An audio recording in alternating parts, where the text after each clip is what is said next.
Bonjour à toutes et à tous, aujourd'hui on va découvrir mon petit bookhaul. Il n'y a pas grand chose, mais il y a des choses qui sont très très jolies. J'avais envie de vous les présenter.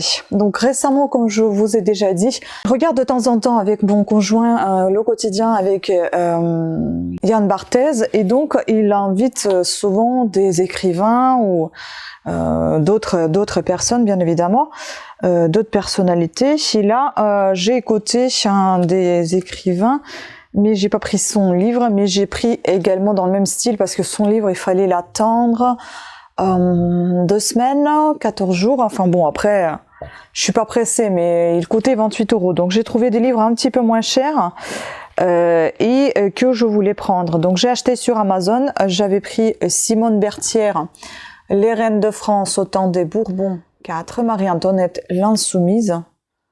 Attends, 4? C'est quoi ça? Je me suis fait encore avoir. C'est un tome 4. Pourquoi c'est marqué 4/4? Ah oui, c'est un tome 4. Oh non, c'est pas vrai. Alors, le tome 1, c'est les 2 régentes. Le 2, les femmes du roi Soleil. Et le 3, la reine et la favorite. Ça, c'est les reines de France au temps des Bourbons. Après, vous avez aussi les reines de France au temps des Valois, dont le premier, le beau 16e siècle, de les années sanglantes. Ensuite, vous avez le roman d'Ulysse, la vie du cardinal de Retz. Je t'ai fait avoir, ma belle. Donc bon, c'est pas grave. Le livre est assez dense. Il fait presque 1000 pages. Il est énorme. Hein. On n'est pas loin de 1000 pages. Hein.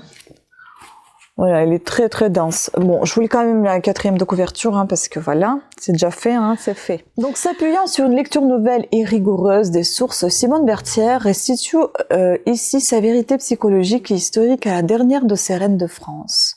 Marie-Antoinette fut une femme rebelle aux servitudes écrasantes de sa fonction, aspirant à une vie indépendante et conforme à ses goûts. Sa mère, l'impératrice d'Autriche, Louis XV, la comtesse du Barry, Axel de Fersen, Mirabeau et bien d'autres figures capitales de l'époque revivent dans ces pages. Sur le roi Louis XVI, les documents analysés par Simone Bertière apportent des révélations et pour la première fois l'histoire du couple apparaît sous son vrai jour.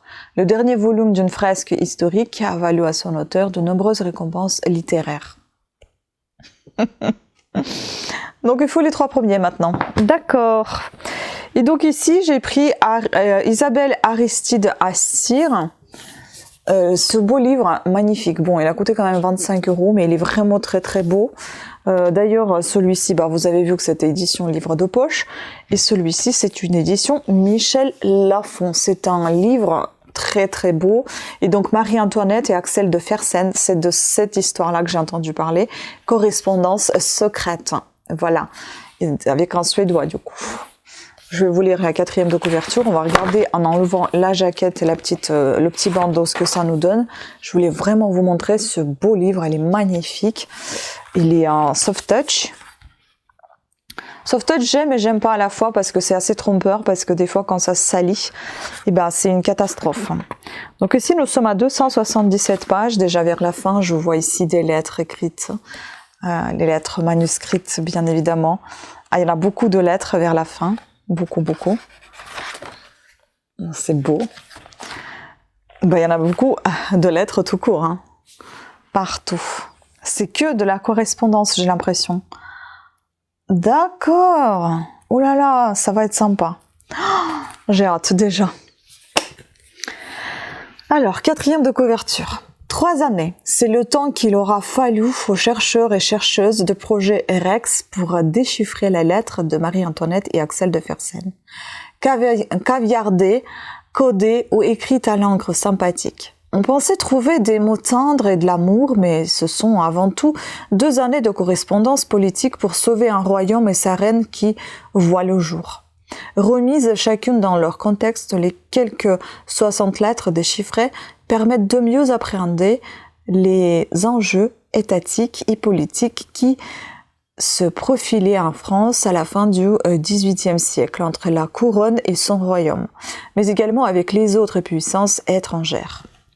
Au fil des échanges entre Marie-Antoinette et le comte de Fersen et des événements qu'elle commente, cette correspondance, pour la première fois révélée dans son intégralité, dresse le portrait touchant d'une reine isolée qui tente de comprendre trop tardivement le monde dans lequel elle évolue. Amoureux, mais surtout complice, Fersen ne ménage pas ses efforts pour faire renaître l'espoir dans le cœur d'une reine abandonnée de tous. Le destin ne laissera pas le temps aux deux amants de vivre la relation intime esquissée en secret dans ses lettres. Une bien triste histoire. Les recherches sur l'extraction et l'exploitation des tracés sous-jacents dans les manuscrits anciens, application aux lettres de Marie-Antoinette, projet IREX-2, sont le résultat de travaux soutenus par les Archives nationales, la Fondation des sciences du patrimoine, le Centre de recherche sur la conservation, le CNRS, le Muséum d'histoire naturelle et l'UVSQ Paris-Saclay. Écoutez, ça promet, hein. Je pense que ça va être super sympa, mais c'est l'un des beaux livres à garder, je pense, aussi après avoir lu, bien évidemment, sur une étagère en tant que joli objet. Elle est belle, Madame Elisabeth, sœur de Louis XVI. Très joli portrait. Oh, voilà, donc très beau livre. Donc ça, c'est bon. Ça va compléter ma petite collection de Marie-Antoinette et puis ma petite collection tout court de livres sur les rois. Moi, j'adore ces livres. Hein. Franchement, ça me fait un peu penser à des contes de fées, mais un petit peu plus peut-être hard. J'aime bien. Ça, donc, à penser aux 3 premiers.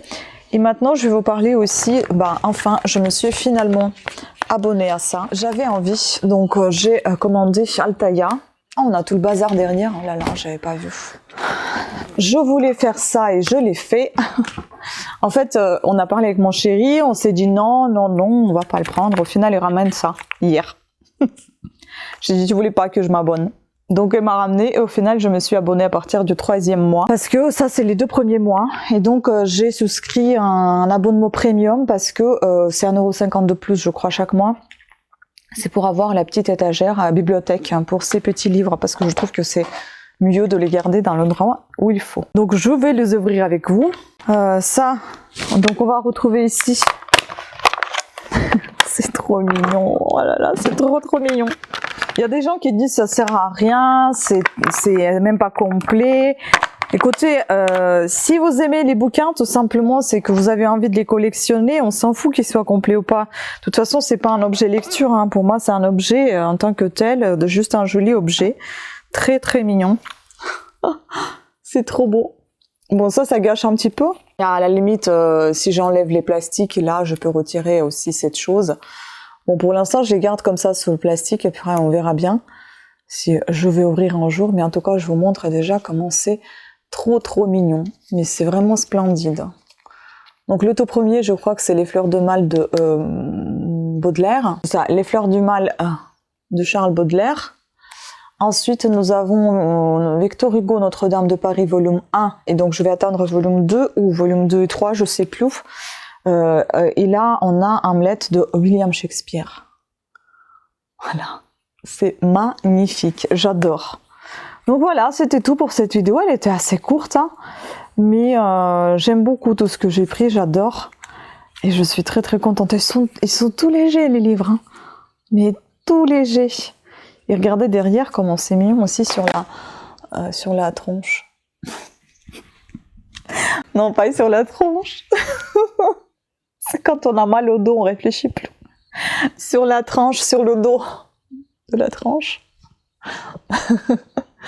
Non, c'est mignon. Bon, je sais pas, j'espère que vous voyez quelque chose. Moi j'en peux plus. J'ai tellement mal au dos qu'il faut que j'abandonne la vidéo. En tout cas, je vous remercie beaucoup de votre attention. J'espère que vous avez apprécié. Dites-moi si vous êtes aussi passionné, entre guillemets, par tout ce qui est roi, reine et surtout Marie-Antoinette. Je ne sais pas pourquoi j'y tiens autant.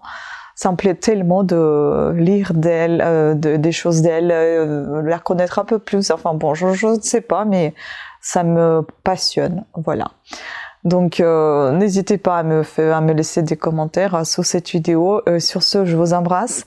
Je vous remercie beaucoup de votre attention. Pensez à vous abonner, à activer la petite cloche de notification. Faites un petit tour sur ma boutique Amazon. Il y a des wishlists et des recommandations que je vous fais et puis je vous présente exactement ce que j'achète. Voilà, sur ce, je vous embrasse. À très bientôt. Ciao.